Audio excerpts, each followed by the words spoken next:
নমস্কার, আমার নাম টিশা মালাকা। আমরা সবাই নবকল্প পাঠশালা হাই স্কুলের ছাত্রছাত্রী এবং আমরা সবাই নবম শ্রেণীতে পড়ি। নমস্কার, আমার নাম অঙ্কিতা মণ্ডল। নমস্কার, আমার নাম লাঠি দাস। নমস্কার, আমার নাম সুদর্শন দেব। আমরা সবাই বিকশিত ভারতের জন্য একটি মডেল তৈরি করেছি।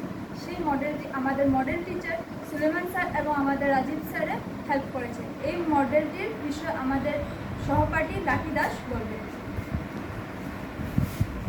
এই মডেলটি আমাদের তৈরি করা হয়েছে আমাদের গ্রাম বা অন্যান্য অঞ্চলে কিভাবে জলের সমস্যার সম্মুখীন হই তার জন্য জলের সার্কুলেশনের একটি প্রজেক্ট তৈরি করা হয়েছে।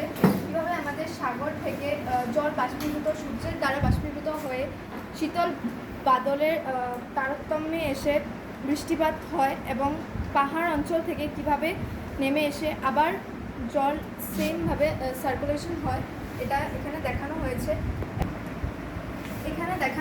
কীভাবে পাহাড় পর্বত কাটা বা খননের ফলে আমাদের জলের কীভাবে সমস্যার সম্মুখীন হই আমরা।